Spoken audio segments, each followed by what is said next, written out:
네, 여러분 안녕하십니까? 어떤 기업이든 이제 오너가 어떤 비리 혐의로 연루가 돼서 수사가 시작됐을 때 검찰이 제일 먼저 확보하려는 사람은 누구일까요? 그렇습니다. 한 사람은 수행비서, 24시간 그 회장님 곁을 지켰던 사람.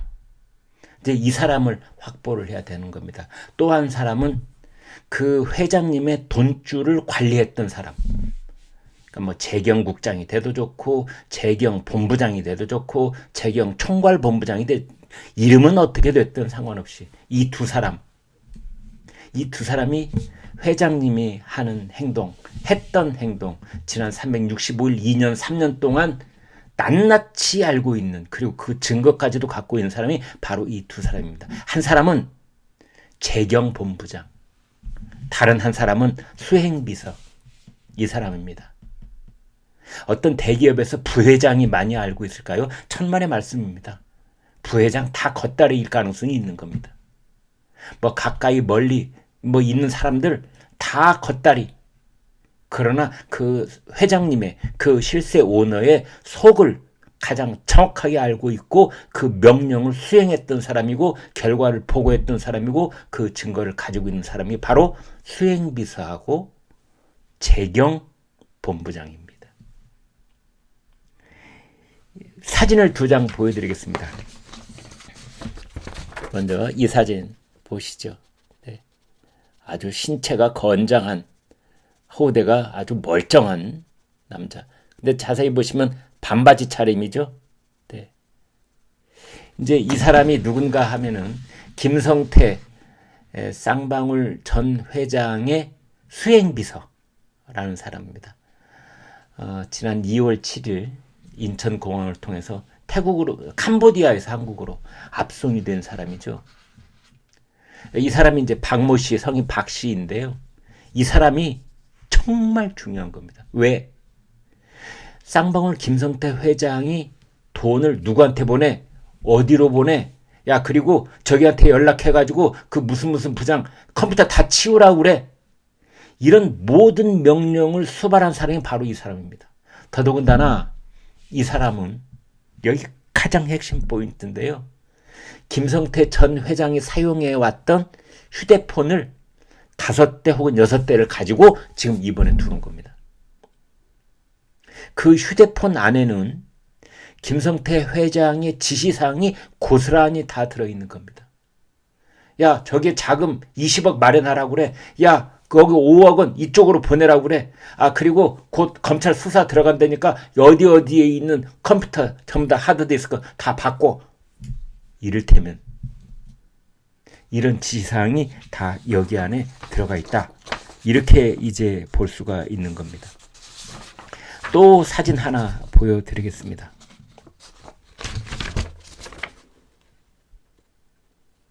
이 사람은 이제 고개를 푹 숙이고 이제 검찰 수사관들의 겨드랑이에 끌려서 이렇게 들어오고 있는데, 이제 이 사람은 누구냐면은 그렇습니다. 예. 김성태 쌍방울 전 회장의 금고지기, 매제. 그러니까 김성태의 여동생의 남편, 매제되는 사람입니다. 이 사람이 지금 들어오고 있는데, 이 사람은 누구냐? 재경 총괄본부장. 재결 총괄본부장. 그러니까 김성태 입장에서 본다면 자신의 마지막까지, 자신의 어떤 돈줄의 똥구멍까지 다 샅샅이 알고 있는, 마지막까지 믿을 수밖에 없는 이제 이 두 사람이다. 이 두 사람이 들어온 겁니다. 형식으로는 검찰에 붙들리고 뭐 인터폴에 붙들리고 뭐 태국에서 뭐 포기를 하고 뭐 이래서 이제 들어온 것처럼 돼 있고 캄보디아에서 체포해서 들어오고 이렇게 돼 있지만은 근본적으로는 김성태 회장이 들어와. 더 이상 버티지 마. 들어와. 라고 했기 때문에 들어오는 겁니다. 그 사람들이 재판에 가서, 태국에 있는 재판에 가서 성환 거부 뭐 이런 거 하려다가 다 포기했대잖아요. 왜 그랬을까요? 김성태 회장이 들어오라고 하니까 들어온 겁니다.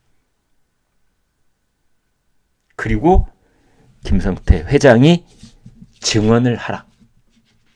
귀국을 해서 너희가 알고 있는 것을 다 검찰 수사관에게, 검사들에게 증언을 하라. 라는 지시가 직접적으로 간접적으로 전달이 됐기 때문입니다. 이제 이런 보도가 지금 나오고 있습니다.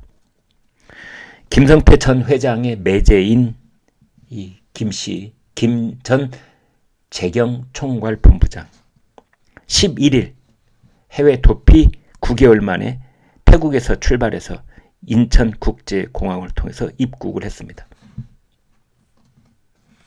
이제 이 사람은, 이 재경총괄본부장은 김성태의 돈이 어디로, 얼마나, 언제, 어떻게 넘어간지를 소상하게 알고 있는 겁니다. 북한으로 넘어간 돈이 얼마일까? 800만 달러일까? 1000만 달러일까? 그 돈은 언제, 어떤 방식으로 환치기를 해서 마카오에서 환치기를 하고 국내에서 달러로 바꿔줘서 누구누구 운반책의 손을 거쳐서 중국으로 넘어갔을까? 언제, 어디서 북쪽에 넘어갔을까? 이런 것들을 소상하게 다 알고 있는 사람입니다. 그리고 이른바 이재명 변호사비 대납 의혹에 대해서도 가령 이재명의 그 대법원까지 가는 재판에 변호사가 누구 이 사람들에게 줘야 될 변호사비가 얼마 현재 넘어간 것은 얼마 앞으로 약속되어 있는 것은 얼마, 쌍방울 그룹 내에 사회이사로 맡고 있는 사람은 누구 이 사람들에게 지금까지 사회이사 인건비로 나간 돈이 얼마, 그래서 이 사람의 변호사비 중에서 사회이사 봉급으로 나간 돈이 얼마이기 때문에 지금까지 지급된 것이 얼마고 앞으로 지급해야 될 것이 얼마고, 이런 것들이 고스란히 머릿속에도 들어있고 장부에도 돼 있는 사람이 바로 이 금고지기인 겁니다. 덧붙여서 북한으로 1000만 달러가 넘어갔으면 그 1000만 달러 넘어간 것에 대해서 무엇을 받아내야 되는지, 쌍방울 입장에서, 김성태 회장 입장에서 이런 것도 소상하게 알고 있고 관리해야 되는 사람이 김성태의 여동생 남편 매제, 김성태가 끝까지 믿고 있는 이 사람인 겁니다. 이제 그 사람이 어제 인천공항을 통해서 드디어 우리 검찰 손으로 넘어왔습니다. 이 사람은 지금 검찰에서 어떤 이야기를 하고 있을까요?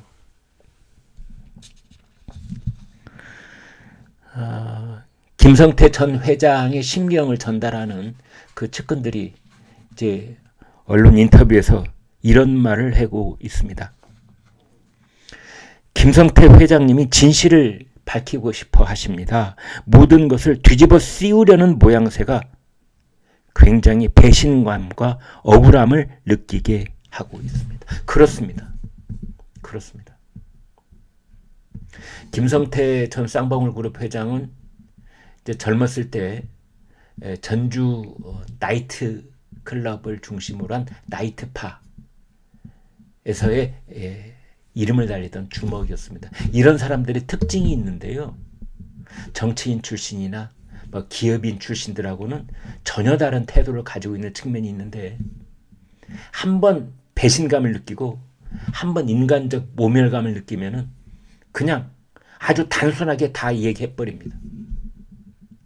이 사람들은 가령 이재명 그리고 이화영 경기 평화부지사, 이재명 경기지사, 이런 사람들로부터 어떤 인간적 모멸감, 의리가 끝장났다 라는 것이 확인되는 순간 이제 감추려고 하지 않습니다. 자신들의 횡령과 배임을 빼놓은 나머지 모든 것, 그러니까 김성태 회장이 본인이 별도로 마련했다는 500억 가까운 그 횡령 배임의 혐의가 있는데, 그것에 대해서 검찰이 살살 달래면 또 혼자 뒤집어 쓰지 마라, 이미 이재명과 이화영은 빠져나가려고 다 진술을 이렇게 하고 있다, 이 말을 듣는 순간 아주 인간적인 배신감, 모멸감 느낄 겁니다. 그 얘기를 지금 하고 있는 겁니다. 가령 예를 들어서 김성태 회장은 이미 이재명 대표하고 통화를 여러 번 했다, 이제 이 얘기를 다 한 겁니다. 그래서 그게 밖으로 다 알려져 있는 겁니다. 그런데도 불구하고 이재명 대표는 뭐라고 말을 하고 있느냐? 만난 일도 없고 본 일도 없고 누군가 술 먹다가 바꿔줬다는 얘기가 있는데 기억이 나지 않는다. 이재명 대표가 똑똑한 것 같아도요, 헛똑똑이인 겁니다. 이런 말 한마디, 아다르고 어다른 겁니다. 뭐 술 먹다가 누군가 전화를 바꿔준 것 같기도 하고, 그래서 뭐 통화를 한 것 같기도 한데, 기억은 잘 안 나. 상대편이 얼마나 기분이 나쁘겠습니까? 저를 위해서, 오로지 저를 위해서 중국에도 갔다 오고, 어디도 갔다 오고, 필리핀도 갔다 오고, 뭐, 쌍방울 그룹 전체 임직원이 움직이다시피 해가지고 북한으로 1,000만 달러가 갔는데 쌍방울 그룹에 명운을 걸고 이게 나중에 들통이 나면은 그룹 전체가 공중분해될지도 모른다는 그런 위험 요소를 감안을 하고 그걸 돈을 보내줬는데 누구를 위해서? 오로지 이재명을 위해서. 그런데 뭐라고요? 술 먹다가 전화를 바꿔준 것 같기도 하고 기억이 날똥말똥하기도 하고 이왕 같은 말이라고 해도 이재명은 이렇게 말을 하면 안 되는 겁니다. 가장 단순하고 심플하게 전혀 기억이 나지 않는다 라고 말을 한다든지 그분은 내가 한 번도 뵌 적이 없다 라고 그냥 똑같은 말을 단순하게 상대편 마음까지를 헤아려서 얘기를 해야 될 필요성을 이재명은 생각 못하는 겁니다. 술 먹다가 뭐 옆에서 뭐 누가 이화영이 바꿔준 것 같기도 하고 뭐 그래서 뭐 했는지는 모르겠는데 기억 안 나. 이래버린 겁니다. 더더군다나 이재명은 그렇다 치고 그 이재명의 꼬붕이라고 할 수 있는 이화영 경기부지사, 김성태 전 회장, 쌍방울그룹, 대북 송금하고는 아무 관련이 없다. 이제 그러면서 심지어 대북 송금이 이루어진 사실도 알지 못했다. 이게 무슨 말입니까? 김성태 입장에서는 얼마나 배신감을 느끼겠어요. 김성태 자기 여기 앉고 그 다음에 이화영 여기 앉고 가운데에 조선 아태위 송명철 북한에서 내려온 그 사람 앉고 그래가지고 테이블 밑으로는 수백만 달러가 왔다 갔다 했는데 이화영이 뭐라고? 대북 송금이 있었다는 사실조차를 모르겠다고? 이쪽에는 아태엽, 안부수도 앉아있고 그러니까 아태엽, 안부수 앉아있고 여기 김성태 앉아있고 그 다음에 여기 송명철 앉아있고 여기 이화영 앉아있고 그래가지고 앞으로 대북 사업 잘해봅시다 이러면서 돈다발이 왔다 갔다 하고 근데 모른다고? 모르고 있었다고? 이런 거에 대해서 이제 김성태 회장 그리고 그 측근들 이른바 수행비서 혹은 재경 담당 총괄본부장을 했던 사람들은 총체적으로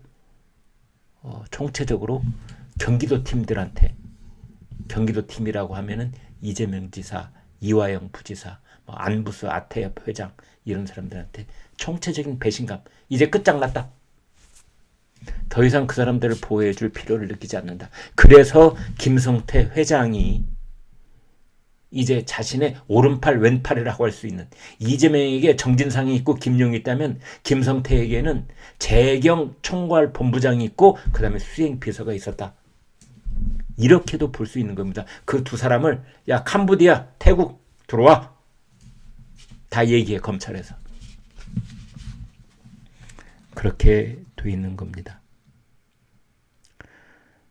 이 재경 총괄본부장 금고지기 이렇게 얘기를 하는데 쌍방울 그룹의 자금 흐름을 다 꿰뚫고 있고 또 계열사 간의 전환 사채 거래 과정도 잘 알고 있고 왜냐면은 김성태 회장이 이제 전환 사채를 여기서 일로 가고 여기서 일로 가고 이걸 다 설계를 하는 겁니다. 착한 인베스트가 쌍방울에서 발행한 전환 사채를 인수를 하고 뭐 200억인가 인수를 했다면서요. 거기에 여러 가지 페이퍼 컴퍼니들이 나오지 않습니까? 그렇게 해서 궁극적으로 비자금을 만들어서 이것을 대북 송금으로도 쓰고 이것을 변호사비 대납으로도 쓰고 지금 이런 의혹을 받고 있는 건데 그것을 현장에서 실행한 사람이 누구냐면 재경 총괄본부장인 겁니다. 설계자는 김성태, 실행자는 행동대원은 이 재경 총괄본부장. 대장동 설계자는 이재명. 그 실행한 사람은 뭐 유동규, 정진상 이런 사람.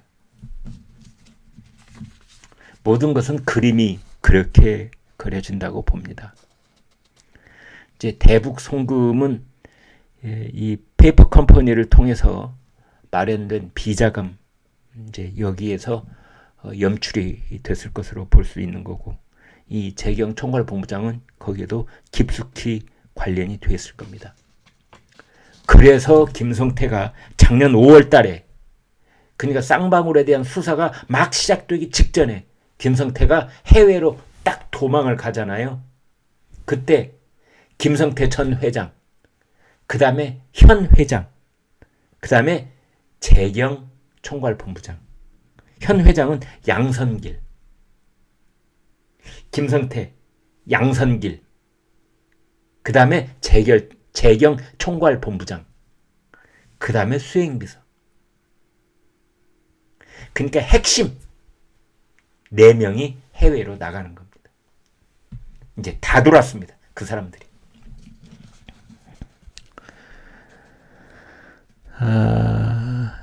이제 재경 총괄본부장은 같이 해외로 출국을 했다가 작년 12월에 태국 파타야에서 현지 경찰에 체포가 됐지요. 그래서 본국으로 송환을 거부하는 소송을 제기를 했지만, 이제 김성태 회장님이 검거가 되시자 갑자기 태도를 바꿔서 입장 귀국을 한 겁니다.